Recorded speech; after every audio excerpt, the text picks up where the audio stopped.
My grandmother used to say, you like the Nonna cookie? You like the Italian cookie? She doesn't say it like that. My great-grandmother and great-grandfather's family were from Tuscany, and this is how you make this, which I'm pretty sure is Tuscan.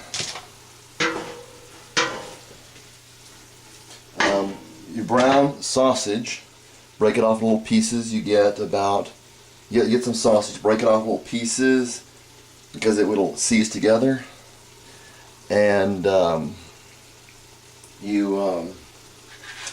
see.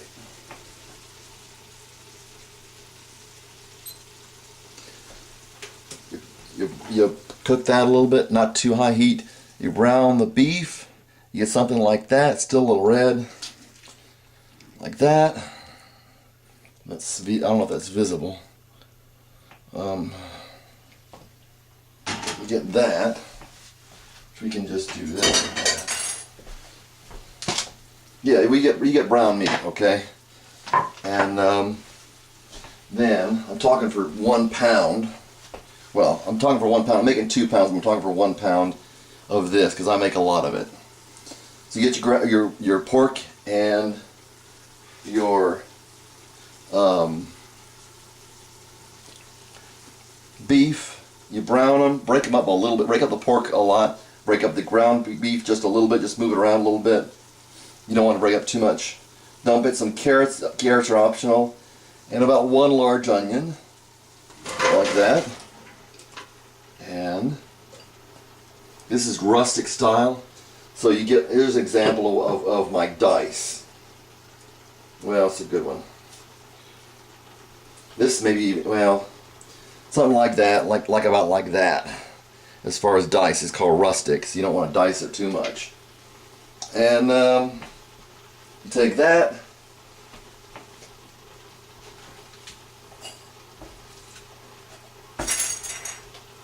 put some green peppers in it. 1 green pepper. You can use a half green pepper for a half pound, or a whole green pepper, depending on the size. And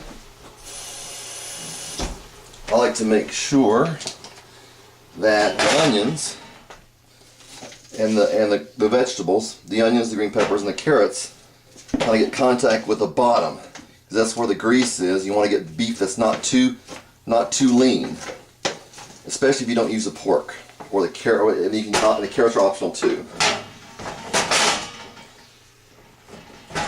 Well, so I can get that straightened out.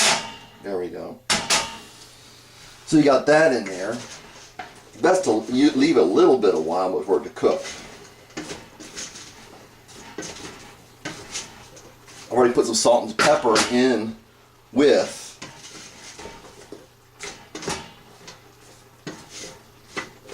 some salt and pepper in with the beef, and might put a little more. This is a really strong pepper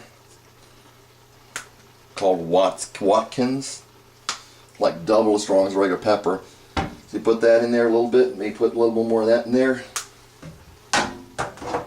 and put some salt in there, which I've already done already, but put a little more. Got that in there. Another optional thing is to put in this stuff. It's fennel seed, also called anise seed. I believe they're the same thing.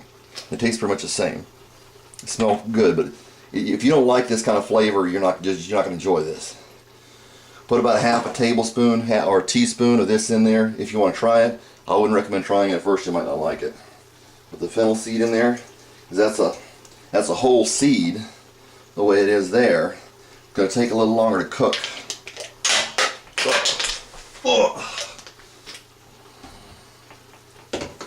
So you got that going. Alright. You got to hurry up here because I want to get this done in one video if I can. But maybe not. So you get that in there. You can put some fresh thyme or some fresh oregano. Don't use thyme. Don't use red pepper, and do not use olive oil in there. Try them all. break up some oregano. If it's really tough stem, try to leave it out. But put in, I always use dried oregano, so this is the first time I've done it this way. The dried oregano, about a tablespoon to 2 tablespoons per pound of beef. So that'd be 2 to 4 tablespoons per 2 pounds of beef, depending on how much you like oregano. I love it. I got this from my garden, and put this stuff in here. Since this is fresh, I want to wait and before I put it in, because it's going to cook faster. It's going to cook down faster. So you want to be careful with that. And this has got to hurry up here. I'm going to get this in 10 minutes. And this takes a long time. I didn't realize it's going to take this long. See, there's another, maybe a quicker way to do it. There we go. Get that. Starting to smell good, because the oregano is what everybody loves. They love the tomato and the salt and pepper and the oregano. That's what gets people, is the tomato, the salt and pepper, and the oregano. And people say, well, why does it smell so good? Gee, I wish you could do something like that. Well, it takes a certain recipe a lot of times, certain technique. I mean, you gotta do a good job of cooking. This is not too hard. This is basically my family's recipe. If I ever have a family's recipe on my Italian side. Break this up in there. It smells wonderful. I've used this fresh oregano before, but not in this. But you want to get the stinky Mediterranean oregano. That's what's best for this stuff. That's the kind you want to use. And just about everybody likes this. So it's not like, oh, I'm not going to like it. I mean, you might not like it, but quote unquote, everybody likes it. So you got that.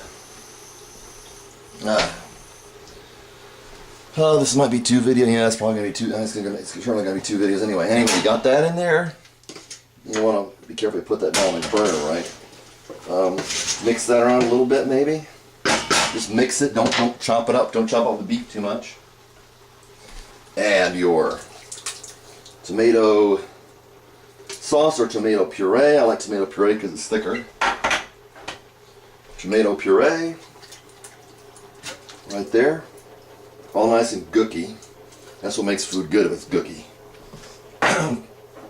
Got your petite diced. Just dump it right in there. And I've learned it's probably best not to mix it too much, except for keep it from burning. You get this in there. Oh, we almost forgot something here. I wouldn't have forgotten it too much. I wasn't trying to do this on video. We've got to put in some, let's see, some garlic, which I get bulk and put in this container. Put some garlic on there, quite a bit of garlic. About a tablespoon per pound. It's got the anise, got the salt, got the pepper, got the garlic, got the oregano, and that's about it. Maybe in the next video I can show what it looks like a little bit better. You want to get it cooked a little bit. Leave it like that. The less you make, the quicker it cooks. Okay. So, oh, yes.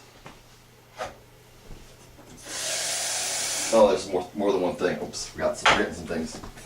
Okay, you want to put in some tomato paste. Small can if you're making a pound. Large can if you're making 2 pounds of beef. See if I can get that bigger spoon down in there. Yep. Take about a half cup of water.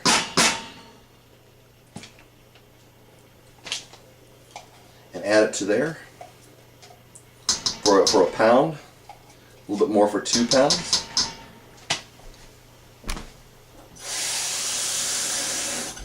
Not too much water, not too little water.